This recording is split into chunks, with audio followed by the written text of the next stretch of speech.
Hi there. My name is Dr. Katrina Cox. I'm a naturopathic doctor and the author of The Opportunity in Cancer.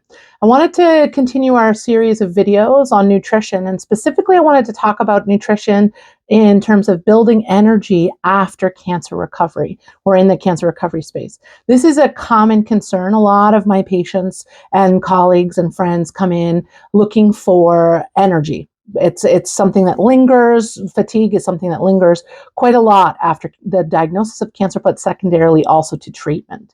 And so, how do we build building blocks in order to really assess nutrition in order to be able to focus on that energy building part and that recovery part? And so that's very important. There are some basics that we want to talk about. I mean, we talked about the nurture, nature, and nutrition part of nutrition.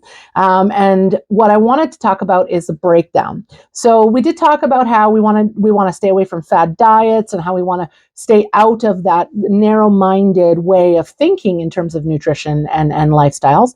But the most important part is that there are micronutrients and macronutrients that we really want to focus on. So macronutrients is what is our food broken down into in big particles, and then micronutrients are what do they give us in terms of our vitamins and minerals and amino acids. So the macronutrients include protein, carbs, and fats. Those are the big categories that food fits into. Some of them will fit into multiples. For example, meat will fit sometimes in fat, but also in protein. And so there are definitely categories of foods that fit across the board. The most important thing that I recognize with patients, though, is that if we're getting foods from multiple categories and in the right way, we can really limit cravings. And that's really important because cravings have a message.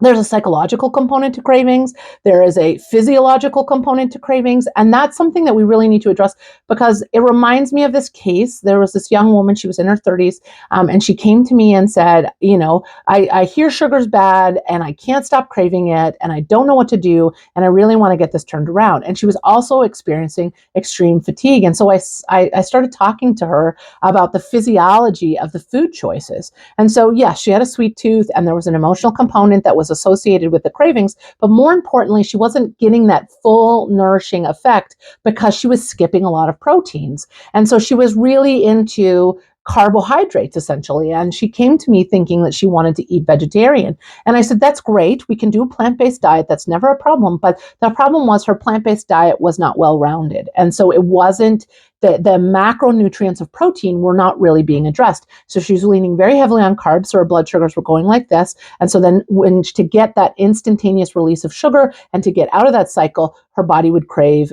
sweets and sugars and chocolates and candies. And these were things that she really didn't want to do anymore. She wanted to be able to have freedom for her food choices.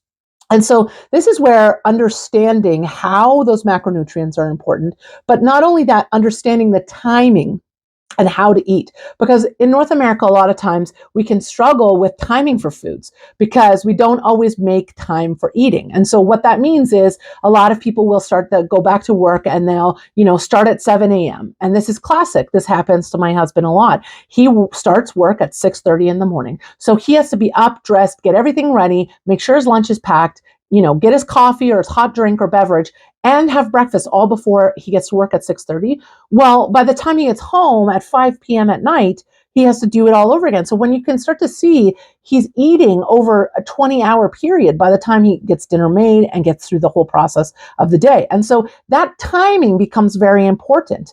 And so what we've able to do is take something like that and shift it so that he is able to have non-caloric beverages first thing in the morning. And the most important part of this is that we've actually seen studies that have shown benefit just by making sure that we are fasting small amounts outside of our eating window. So they did this great long-term study with breast cancer survivors, and they were able to show that if people just fasted for 13 hours and ate in an 11-hour window, they were able to cut down their cancer reoccurrence risk by almost 50%. That's humongous. Right? And so not only is it important for energy purposes to break down those macronutrients and make sure we're getting enough protein, the second piece is that we also need to work on our timing for our foods. Understanding when we're hungry and when we're full is very important. So with all of that, I want to talk about the big takeaways, how to build energy by using nutrition. One, make sure that if you're having cravings, sweet, salty, sugary, any of that,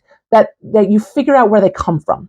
Understanding your cravings will give you more understanding on what your nutrition is. Number two, making sure the timing is right for you. So looking at your life, looking at when you're the most hungry, and being able to set up a dietary intervention or a lifestyle around making sure that we have time for eating. And number three is making sure that our macronutrients are in profile, understanding that protein specifically can hold us steady and give us the energy we're looking at, and coming from multiple different sources is very important. And carbohydrates, they do something specific with neurotransmitters, and so those are the feel-good hormones. They also help us with short-term energy, and so knowing when to use carbohydrates and when to make sure that we're getting good fats in our diet so that we're feeling more full.